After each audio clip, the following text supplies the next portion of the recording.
মহান মুর্শিদের দরবারের পক্ষ থেকে আমাদেরকে আদেশ করেছেন যে আমরা দুটি শিল্পী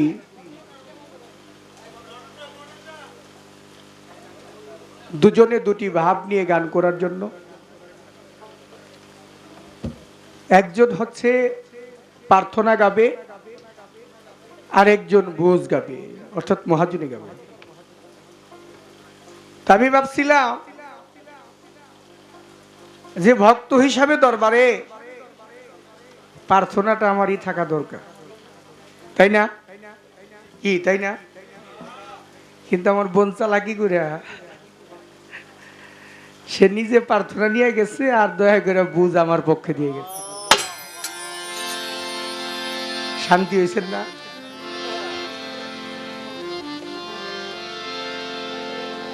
ভক্ত হইয়া কখনো গুরুর দরবারে মহাজনী বুঝ গাওয়া একেবারেই ঠিক না, যদিও ঠিক না, তারপরে গুরুর হুকুম রক্ষা করার জন্য এখানেও আমার দাসত্ব করা যাবে।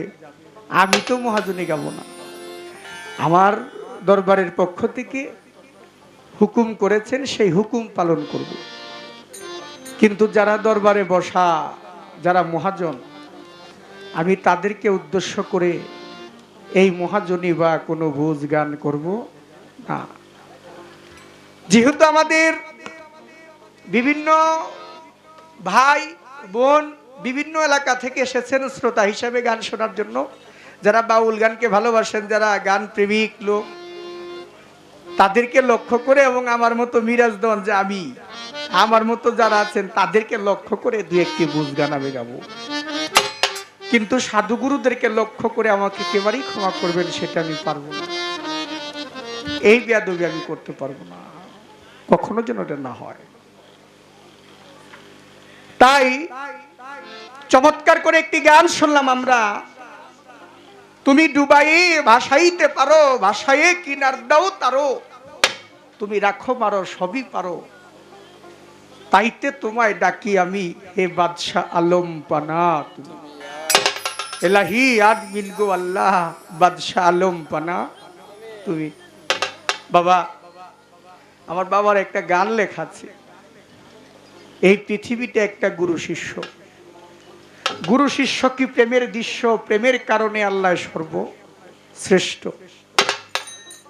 খোদার প্রেমের বৃষ্টি, প্রথম নূরের সৃষ্টি, মুহাম্মদকে সৃষ্টি করলেন প্রথম শিষ্য। গুরু শিষ্যের প্রথম খেলা, আল্লাহ নবীর গুপ্ত পালা, একিন ডালে পেয়েছিল গুরু দৃশ্য। এই পৃথিবীতে একটা গুরু শিষ্য,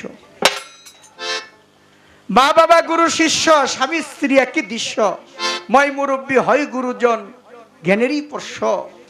তুমি বড়কে শ্রদ্ধা করো, ছোটরাও স্নেহ প্রাপ্ত, সবাই দেখি গুরু শিষ্য জ্ঞানেরই রাষ্ট্র। চিস্তি রূপে শিক্ষক যত, পীর পয়গাম্বর গেছে কত, যে না বুঝে গুরু শিষ্য জ্ঞান তাহার নষ্ট। তাই দয়াল মুর্শিদ বাবা আজিজুলের কথা প্রশ্ন, গুরু ভিন্ন পথ ভ্রষ্ট, গুরু প্রেমে দেখতে পাবি আমার নবীর দৃশ্য।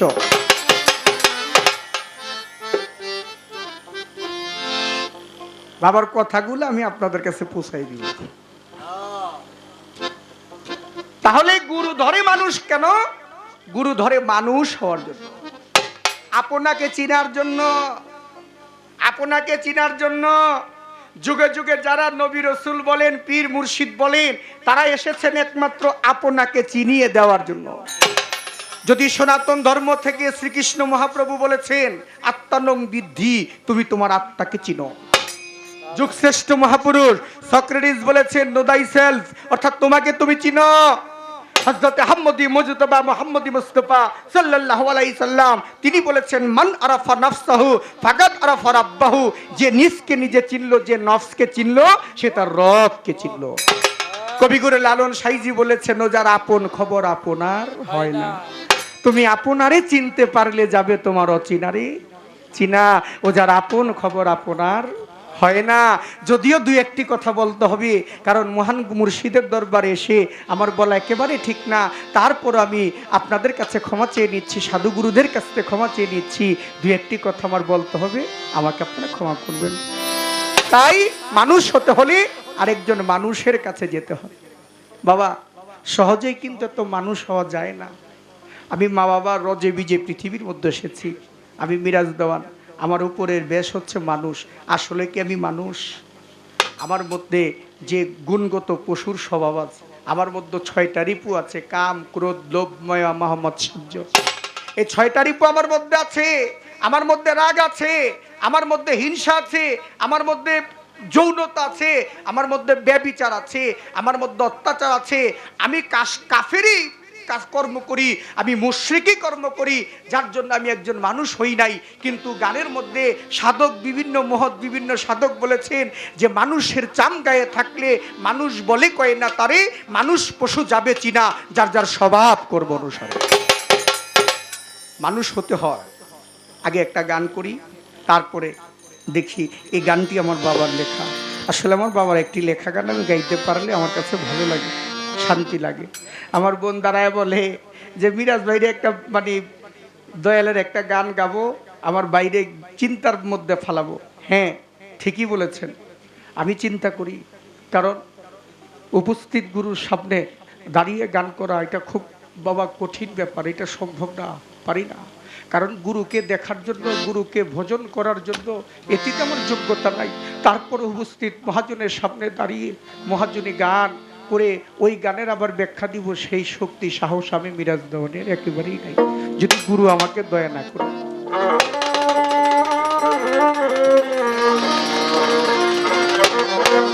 ওরে তুই মানুষ হইয়া বুঝলি না রে,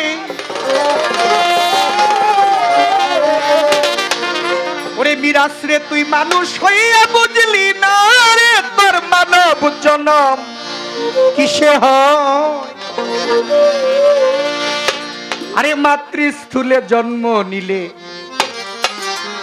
জগতে তারে কি আর মানুষ কয়? এই মাতৃস্থলে জন্ম নি পৃথিবীর সকলে যদি বলে আমি সাধু, আমি সাধু না। আমার মন বলে কিনা আমার সাধু, সেটা দেখতে হবে। কারণ আমি যে একজন মানুষ হতে পারি নাই, আমি যে মানুষ নামধারী একজন পশু, মানুষের বেশ ধরে আমি সমাজে চলাফেরা করি, যার জন্য এই গানটি আমার বাবার লেখা, যে মানুষ হইয়া জন্ম নিলেই তাকে মানুষ বলা যাবে। মানুষ হইয়া বুঝলি ধরে, মানুষ হইয়া বুঝলি না রে, মানব জনম কিসে হয়? মাতৃস্থলে জন্ম নিলে তারে কি আর মানুষ কইরে পাগল? মাতৃস্থলে জন্ম নিলে তারে কি আর মানুষ কয়? মাতৃস্থলে জন্ম নিলে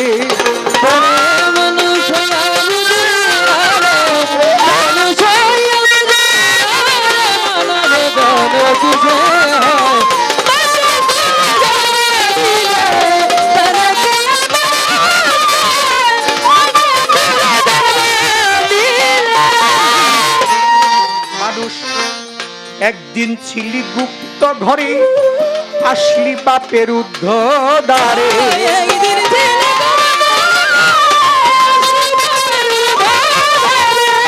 একদিন ছিলি গুপ্ত ঘরে মন রে, আসলি বাপের উদ্ধদারে। ক্ষণে জাগে ক্ষণে ডুবে, ক্ষণে জাগে ক্ষণে ডুবে, দেখে নারীর কাম জুড়ায়। মাতৃস্থলে জন্ম নিলে তারে কি আর মানুষ কয়? মাতৃস্থলে জন্ম নিলে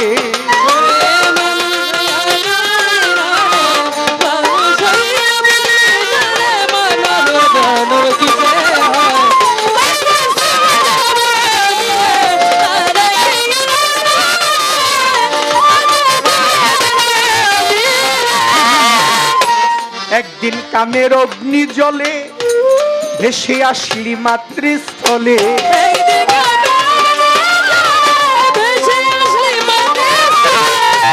একদিন কামের অগ্নি জলে ভেসে আসলি মাতৃস্থলে কামের সন্তান থাকে স্থূলে কামের সন্তান থাকে স্থূলে কাম কর্মে কি মানুষ হয় মাতৃস্থূলে জন্ম দিলে তারে কি আর মানুষ কয় মাতৃস্থূলে জন্ম নিলে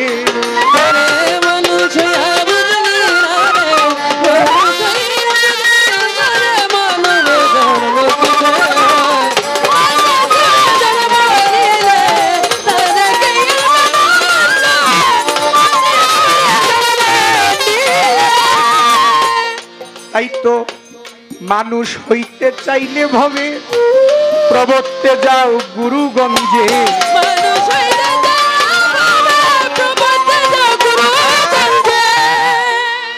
মানুষ হইতে চাইলে ভবে প্রবর্তে যাও গুরুগঞ্জে। ছোট করে আমাদের আধ্যাত্মিক জগতে যারা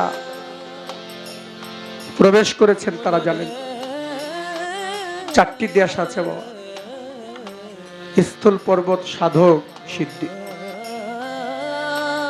স্থূলের গুরু হচ্ছে পিতামাতা, আর প্রবর্ত দেশের গুরু হচ্ছে দীক্ষার গোসাই, যিনি আপনাকে দীক্ষা দিলেন। সাধনের গুরু আছে, সিদ্ধির গুরু আছে, আমি ওদিকে যাব না। স্থূলের গুরু পিতামাতা, এই মা বাবা। জগতের মধ্যে মা বাবার কর্তব্য হচ্ছে তারা স্থূলের গুরু, তাদের সন্তান যখন একটু বড় হবে, 8 থেকে 10 বছর বয়স হবে, তখন ওই সন্তানটাকে আপন মুর্শিদের কাছে, একজন দীক্ষার গোসাইয়ের কাছে গিয়া তাকে বায়াত গ্রহণ করে দাও। কেন? মা বাবা সন্তান জন্ম দিয়েছে, কিন্তু জ্ঞানের আলো, নূরের প্রদীপ, চৈতন্য জ্ঞানী মা বাবা করতে পারে না একমাত্র কামেল মুর্শিদ ছাড়া। তাই স্থূলের গুরু বাবা মা সন্তানকে যদি একজন প্রবর্ত দেশের গুরুর কাছে পৌঁছে দেয়, যেমন আমাদের হযরত বাইজিদ বুস্তামি রহমতুল্লাহ আলাইহি, আমরা ইতিহাস বলি যে হযরত বাইজিদ বুস্তামি তার মায়ের প্রথম যে মার আশ্রয়ে ছিলেন, সেই মা হযরত বাইজিদ বুস্তামি রহমতুল্লাহ আলাইহিকে তার যে গুরু হযরত জাফর সাদেক রহমতুল্লাহ আলাইহি তার কাছে নিয়ে মুরিদ করিয়ে দিয়ে এসেছে। সন্তান মানুষ করতে চাইবে, দুনিয়ায় শান্তি আসবে, দুনিয়ায় উচ্ছৃঙ্খল থাকবে না, যদি সন্তানকে মানুষের মতো মানুষ করার জন্য একজন দীক্ষার গোসাইয়ের কাছে দিতে হয়। তাই তার গানের মধ্যে বলেছেন, মানুষ হইতে চাইলে ভবে প্রবর্তে যাও গুরুগঞ্জে,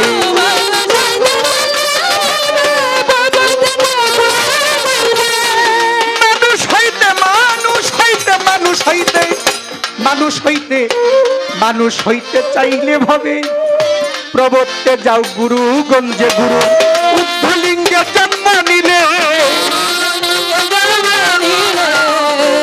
লিঙ্গে জন্ম নিলে মানব জন্ম সেটাই হয়, মাতৃস্থূলে জন্ম নিলে তারে কি আর মানুষ কয় মাতৃস্থূলে জন্ম নিলে।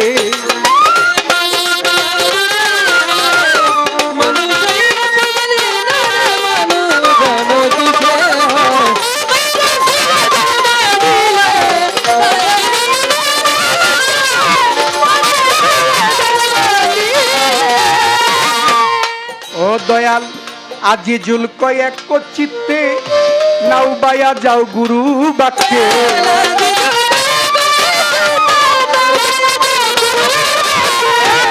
আজিজুল কই মুর্শিদ আমার, আজিজুল কই আয় ও আমার বান্ধব, আমার দয়াল, আমার বান্ধব, আমার মুর্শিদ, আমার আজিজুল কয়েক চিত্তে নাও বায়া যাও গুরু ভাগ্যে। আজিজুল কয়েক, আজিজুল কয়েক চিত্তে নাও বাইয়া যাও গুরু বাক্যে সামনে সাধন দেশ রয়েছে সামনে সাধন দেশ রয়েছে যেমন সাপের মাথায় মনি রয় মাতৃস্থলে জন্ম নিলে তারে কি আর মানুষ কয় মাতৃস্থলে জন্ম নিলে করে মানুষ হইয়া বুঝলি না রে বুঝলি না রে মনোজন কিসে হয় তারে কি